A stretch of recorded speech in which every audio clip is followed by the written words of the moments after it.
আগামী সাংবাদিক বন্ধুগণ, আমরা সমাজের সচেতন বিবেকবান মানুষ।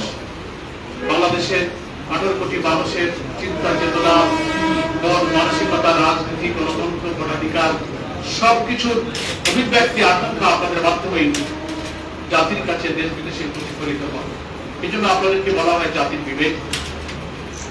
কিভাবে বাংলাদেশ জামাত ইসলামের মতো একটি গণতান্ত্রিক বৈধ রাজনৈতিক নিবন্ধিত দলের উপরে জুলুম চলেছিল, আমাদের অধিকারগুলো কিভাবে কেড়ে নেওয়া হয়েছিল, সে সব ইতিহাস আমাদের জানা আছে। আজকে আমাদের এই আল্লাহর প্রতি কৃতজ্ঞতার মুহূর্তে আমরা সেসব বিষয়ে অতীতকে টানতে চাই না।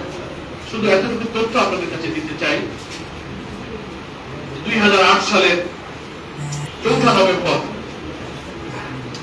আমাদের বাংলাদেশের নিবন্ধন আইন অনুযায়ী নির্বাচন কমিশনে বৈধভাবে বাংলাদেশ জামাত ইসলামী নিবন্ধিত হয়েছিল। আমাদের নিবন্ধনের নাম্বার ছিল 14 এবং বিআরও বিধান অনুযায়ী, নির্বাচন কমিশনের আইন অনুযায়ী একটি রাজনৈতিক দল যখন নিবন্ধিত হয় তখন তার প্রতীক সহ নিবন্ধিত হয়। ফলে আমরা আমাদের নির্বাচনী প্রতীক দাঁড়িপাল্লা সহ 2008 সালের 4 নভেম্বর আমরা প্রতীক এবং দাঁড়িপাল্লা সহ আমরা নিবন্ধিত হয়েছিলাম, আমরা নিবন্ধন পেয়েছিলাম। দুর্ভাগ্য হলো যে 2018 সালের 28 অক্টোবর আদালতের মাধ্যমে আমাদের এই অধিকারকে কেড়ে নেওয়া হয়েছিল। 2009 সালের একটি রিট পিটিশনের সূত্র ধরে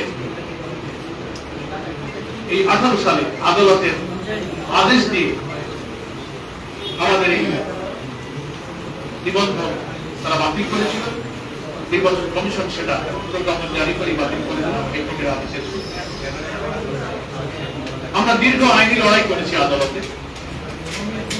অবশেষে আপনারা জানেন যে বিগত 1 জুন অর্থাৎ চলতি মাসের 1 তারিখে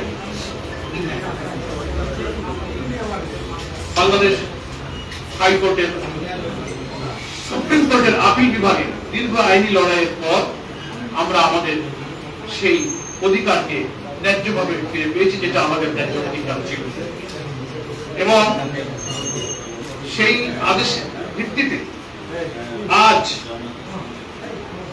নির্বাচন কমিশনের মাধ্যমে প্রজ্ঞাপন জারি করে আমাদের সেই নিবন্ধন দলীয় প্রতীক সহ ফেরত দেওয়া হয়েছে। সেই মর্মে সরকারি প্রজ্ঞাপন আজ বিকালে জারি করা হয়েছে। গণমাধ্যমে সেই নিবন্ধন এবং প্রতীক বহাল করার যে প্রজ্ঞাপন সেটা ইতিমধ্যে প্রচারিত হয়েছে, আপনাদের সবার কাছে হয়তো আছে, আপনারা চাইলে সেটা আমরা দিতে পারব। সম্মানিত সাংবাদিক বন্ধুগণ, এই দীর্ঘ আইনি লড়াই আমাদের অধিকার কেড়ে নেওয়ার বিরুদ্ধে গণতান্ত্রিক এবং আইনি এবং সাংবিধানিক অধিকার ফিরে পাওয়ার জন্য এই আইনি লড়াই আমাদের দেশের বরেণ্য আইনজীবীরা সহযোগিতা করেছেন। গণমাধ্যমের কর্মীরা, আপনারা যারা আছেন, সকলের সহযোগিতা আমরা পেয়েছি। সেজন্য আমরা এই আইনি লড়াইয়ে যে সমস্ত আইনজীবীরা আমাদেরকে সহযোগিতা করেছেন, গণমাধ্যম কর্মী, সাংবাদিক বন্ধুগণ যারা বিভিন্ন ভাবে সত্য সংবাদ পরিবেশন করে ন্যায় এবং ইনসাফের পক্ষে আপনারা যারা আমাদের সংবাদ তথ্য পরিবেশন করে জাতির সামনে আমরা নিজের বিবেককে কাজে লাগিয়ে সাংবাদিকতা পেশার মহত্বকে আপনারা তুলে ধরেছেন, বহাল রেখেছেন, তাদের সকলকে আজকের এই শুকরিয়া এবং আনন্দের মুহূর্তে আপনাদের কৃতজ্ঞতা জানাচ্ছি। আমি আবারও সর্বোপরি মহান আল্লাহ তাআলার দরবারে শুকরিয়া আদায় করছি বারবার। বাংলাদেশের কোটি কোটি মানুষ আমাদের জন্য এই ন্যায্য অধিকার ফিরে পাওয়ার জন্য যে দোয়া করেছেন, আকাঙ্ক্ষায় অধীর আগ্রহে আমরা দীর্ঘদিন অপেক্ষা করেছি। আমরা আদালতের রায় পেয়েছিলাম 1 জুন, আর আজকে হচ্ছে 23 জুন। নির্বাচন কমিশনের কিছু অফিসিয়াল, আজকে 24 জুন, 24 জুন নির্বাচন কমিশনের কিছু অফিসিয়াল প্রক্রিয়ার কারণে 24 দিন সময় নিয়েছে। ঈদের ছুটি ছিল, লম্বা সময়।